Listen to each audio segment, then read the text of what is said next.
আলহামদুলিল্লাহ আলহামদুলিল্লাহি রাব্বিল আলামিন ওয়াসসালাতু ওয়াসসালামু আলা আশরাফিল আমবিয়া ওয়াল মুরসালিন ওয়া আলা আলিহি ওয়া সাহবিহি আজমাইন ربنا ظلمنا أنفسنا وإن لم تغفر لنا وترحمنا لنكونن من ربنا آتنا في الدنيا حسنة وفي الآخرة حسنة وقنا عذاب النار وادخلنا الجنة مع الأبرار يا عزيز يا غفار يا رب العالمين اللهم إنك عفو كريم عظيم تحب العفو فاعف عنا اللهم ارزقنا حلالا طيبا وارزقنا زيارة بيتك الحرام اللهم ارزقنا زيارة روضة نبيك الكريم اللهم إنا نسألك علما نافعا ورزقا واسعا وشفاء من كل داء اللهم رب ارحمهما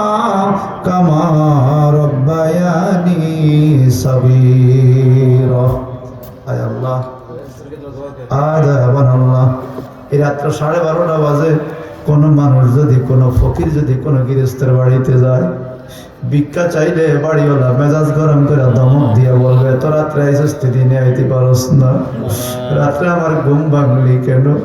কিন্তু হাদিসে পাওয়া যায় তুমি আল্লাহ এমন দয়াবান, এমন দয়াবান মালিক, বান্দা যত গভীর রাত্রে হাত বাড়ায় তুমি মাওলা নাকি তত খুশি হইয়া যাও।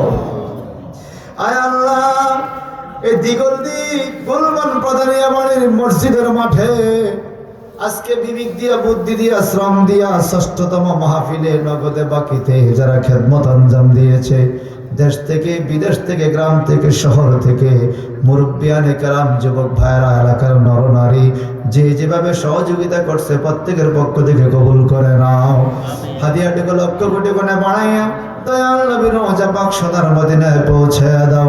আদম আলাইহিস সালাম থেকে শুরু করে এই পর্যন্ত সমস্ত পয়গম্বর, নবীজির পরিবার পরিজন, আহলে বাইত পাক পঞ্চজন আলাইহিমুস সালাম, সাহাবায়ে কেরাম, শুহাদায়ে কেরাম, তাবিঈন, তাবে তাবিঈন, চার মাযহাব চার তরিকতের ইমামদের দরবারে হাদিয়া পৌঁছে দাও। আমাদের নিজ নিজ পীর মুর্শিদগণের দরগায় হাদিয়া পৌঁছে দাও। আয় আল্লাহ, আমাদের মা বাবা, দাদা দাদি, নানা নানি, আত্মীয় স্বজন, পাড়া পড়োশি, এলাকায় যত নরনারী কবরে চলে গেছে আল্লাহ। আমার ভাইজান বলল কিছুদিন আগে ওনার মাকে কবরে রেখে দিয়েছে আল্লাহ। ঘরের মধ্যে কত ল্যাপ্ত সব, কত গরম কাপড়, মা বাবার কবরে কি অবস্থা আছে আমরা দেখি না রে আল্লাহ। আজকের এই মুনাজাত থেকে তোমার দুয়ারে দরখাস্ত জানাই, আমাদের মা বাবার কবরে তুমি আর আযাব দিও না আল্লাহ। মা বাবার কবরগুলোরে বেহেশতের বাগান বানায়া দাও, মা বাবার কবরে জান্নাতি খাবার পৌঁছায়া দাও আল্লাহ। আমাদের জীবিত মৃত সকলের গুনাহগুলি মাফ করে দাও। যাদের সন্তানরা পরীক্ষা দিবে আল্লাহ, পরীক্ষা কামিয়াবি নসিব করে দাও।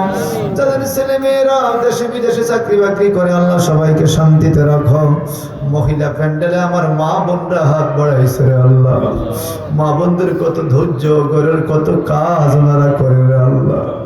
আমার স্বামীর খেদমত করে, শ্বশুর শাশুড়ির খেদমত করে, বাচ্চাদেরকে লালন পালন করে, কাপড় চোপড় ধুতে করে, ঘর গুছা, রান্না বান্না করে, এত রকমের কাজ যারা করে আমার মা বোনদের শারীরিক সুস্থতা দান করে দিও আল্লাহ। মা বোনদেরকে তুমি অসুস্থ রাখো না রে আল্লাহ। আমার মা বোনদেরকে খাতুনে জান্নাত মা ফাতেমার সাথে কবুল করে নিও আল্লাহ। বেশি বেশি নেক আমল করার তৌফিক দিও। 5 ওয়াক্ত নামাজ, রমজানের রোজা, হজ, যাকাত ফরজ আদায় করার তৌফিক দান করে দিও। যারা ঋণগ্রস্ত আছে ঋণ থেকে উদ্ধার করো। সুদ, ঘুষ, মদ, গাঞ্জা, ইয়াবা আল্লাহ, হিরোইন, হারাম দ্রব্য থেকে সমাজকে হেফাজত করো আল্লাহ। বাংলাদেশের উপর তোমার রহমত বরকত নাজিল করো আল্লাহ। এই মসজিদ কমিটিকে কবুল করো, মসজিদের ইমাম মুসল্লিকে কবুল করো। এলাকাবাসী যে যে নিয়তে হাত বাড়াইছে প্রত্যেকের মনের নেক নিয়তগুলো তুমি পুরো করে দাও। আয় আল্লাহ, কে কোন দিন কিভাবে মরে যাব জানি না, মৃত্যুর আগে একবার হলো তোমার বন্ধুর দিদার দেখাইয়া দিও। বারবার মক্কা মদিনা হাজিরা দেওয়ার তৌফিক দিও। যেদিন মরণ আসবে